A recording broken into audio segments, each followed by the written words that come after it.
Olá, bando de mãozinho estudioso, bem-vindo a mais um LES, a sua lição de Escola Sabatina em áudio e agora em vídeo também no YouTube, ok? Estamos aqui no segundo trimestre de 2016 com o nosso tema da semana é Jesus em Jerusalém. Estamos na lição 10, portanto, né? Hoje é dia 29 de maio. Temos o nosso verso da semana que é: Perguntou-lhe Jesus, nunca lestes nas Escrituras? A pedra que os construtores rejeitaram, essa veio a ser a principal pedra, angular. Isso procede do Senhor, era maravilhoso aos nossos olhos? Mateus 21, verso 42. Bem, vamos aqui agora. Após a permanência no cativeiro em Babilônia por 70 anos, os judeus voltaram para Jerusalém. Estavam entusiasmados com a reconstrução do seu templo. Mas quando o alicerce foi posto, os que lembravam do magnífico templo de Salomão perceberam que esse segundo templo não seria tão belo quanto aquele. Assim, choraram em alta voz, como está em Esdras 3, verso 12. Porém, um encorajamento inesperado surgiu da parte de dois homens que estavam entre eles, um profeta idoso, chamado Ageu, e um profeta jovem, chamado Zacarias. Ageu lembrou ao povo que a verdadeira glória do templo de Salomão não vinha do que Salomão ou qualquer outra pessoa houvesse trazido para ele. Não era o templo de Salomão, era o templo de Deus. E Ageu disse: Assim diz o Senhor dos Exércitos, ainda uma vez, daqui a pouco, e farei tremer os céus e a terra, e o mar e a terra seca, e farei tremer todas as nações, e virá o desejado de todas as nações, e encherei esta casa de glória, diz o Senhor dos Exércitos. A minha é a prata, amigo ao ouro, disse o Senhor dos Exércitos. A glória dessa última casa será maior do que da primeira, diz o Senhor dos Exércitos. E nesse lugar darei a paz, diz o Senhor dos Exércitos. Isso está em Ageu, capítulo 2, do verso 6 até o verso 9. Okay? A esperança foi ainda maior quando o jovem profeta Zacarias, agora, falou: Alegra-te muito, ó filha de Sião, exulta, ó filha de Jerusalém, eis aí que te vem o rei, justo e salvador, humilde, montado em um jumento, num jumentinho, cria de jumenta. Zacarias 9, verso 9. Ok? Então você tem as promessas que vai encher muito mais de glória ali o templo, toda a cidade, e Zacarias dizendo que vai vir montado numa jumenta, vem aí o rei justo. Então, como essas profecias feitas por Ageu e Zacarias, elas se aplicam ao relato de Mateus, capítulo 21, do verso 1 até o verso 11, sobre a entrada de Jesus em Jerusalém. Bem, como é padrão aqui no LES, eu vou ler o texto inteiro para que você possa ter suas conclusões, eu não vou resumir. Ok? Eu estou usando a Almeida Revista Atualizada, que já está, na verdade, bem antiga, mas eu gosto da versão. Se você que tiver vontade aí, pode usar a nova versão internacional, fica tranquilo, a linguagem de hoje. Então, ok, capítulo 21, começando do verso 1. Quando se aproximaram de Jerusalém e chegaram a Betfagé, ao Monte das Oliveiras, enviou Jesus 2 discípulos, dizendo-lhes: Ide à aldeia que está aí diante de vós, e logo achareis presa uma jumenta, e com ela um jumentinho. Desprendei-a e trazei-mos.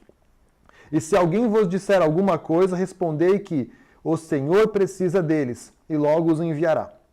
Ora, isso aconteceu, para que se cumprir o que foi dito por intermédio do profeta. Dizei à filha de Sião: Eis aí que vem o teu rei, humilde, montado em um jumento, num jumentinho cria de animal de carga. Indo os discípulos, e tendo feito como Jesus lhes ordenara, trouxeram a jumenta e o jumentinho. Então puseram em cima deles as suas vestes, e sobre elas Jesus montou. E a maior parte da multidão estendeu as suas vestes pelo caminho, e outros cortavam ramos de árvores, espalhando-os pelas estradas. E as multidões, tanto as que precediam como as que o seguiam, clamavam: Hosana ao filho de Davi, bendito o que vem em nome do Senhor, Hosana nas maiores alturas. E entrando ele em Jerusalém, toda a cidade se alvoroçou e perguntavam: Quem é este? E as multidões clamavam: Este é o profeta Jesus de Nazaré, da Galileia. Então, como isso aí se baseia com Ageu e com Zacarias? Bem, Ageu falou do preenchimento, então, na verdade, estava falando, Jesus era nada mais do que Deus personificado, então ele vinha ali para preencher, mostrar ainda maior glória do que Deus, quando preencheu o templo de Salomão, que vinha uma fumaça, houve um grande resplendor ali no templo quando foi acabada a obra, mas agora você tinha Deus realmente personificado, atendendo as pessoas, convivendo com elas. Então era muito maior, era muito mais importante. E com Zacarias, que vinha ali um rei, porque ele vinha realmente ali como sendo prometido o rei, o libertador, o salvador, só que o problema é que a interpretação dele sempre era que era um rei físico-político, e não um rei espiritual. Eles sempre esperaram um rei político, e não esse rei espiritual que era o libertador, o salvador, o rei justo, que ia mostrar que a lei era justa, que, portanto, as pessoas elas tinham possibilidade de não pecar. E ele veio morrer pelos pecados de todo mundo, de todas as épocas, de para sempre, amém, né? Todos os pecados das pessoas, pecados involuntários, pecados que as pessoas se arrependem deles. Então veio ali justificar o que Ageu e Zacarias tinham falado. E as pessoas, quando falam que cortaram ramos e colocavam, qual a importância disso no relato? Colocavam suas vestes. Que quando você recebia uma coroação nova, o rei retornava, as pessoas faziam isso como um cumprimento da coroação de um rei. Então, apesar de eles anunciarem esse é o profeta Jesus da Galileia, né, para qualquer desconhecido conseguir entender quem era, porque ele já tinha uma grande fama, ele foi recebido realmente como uma cortesia real pelas pessoas. Então isso gerou um desconforto com as autoridades da época, porque eles não entendiam a função real da vinda de Jesus. Bem, Cristo estava seguindo o costume judaico nas entradas reais. O animal que montava era o mesmo cavalgado pelos reis de Israel, e a profecia havia predito que assim viria o Messias a seu reino. Aí, vinda a seu reino. Logo que seguiu, se sentou no jumentinho, num grande grito de triunfo ecoou nos ares. A multidão o aclamou como Messias, seu rei. Jesus aceitou então a homenagem que nunca antes havia permitido. E os discípulos consideraram isso uma prova de que suas alegres esperanças de vê-lo estabelecido no trono se realizariam. Isso prova mais uma vez que até mesmo os discípulos não entendiam a real função da vinda de Cristo. Não que ele nunca tivesse falado para eles, ok? Mas que eles imaginavam realmente que um homem que fazia essas maravilhas, se dizia filho de Deus, esse cara vai reinar no nosso povo. Claro que vai reinar. O povo ficou convencido de que a hora da sua emancipação se aproximava. Em pensamento, viram os exércitos romanos expulsos de Jerusalém, e Israel mais uma vez como nação independente. Isso está escrito em O Desejado de Todas as Nações, página 570.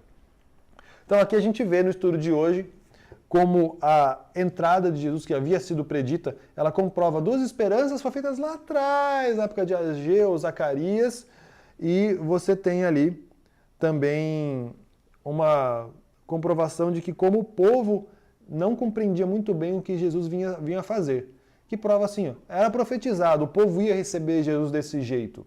Por mais que ele tenha pedido a jumenta para entrar, o povo, ele agiu daquela forma que pediu. Então, quem acusa também de profecia autocumprida, né?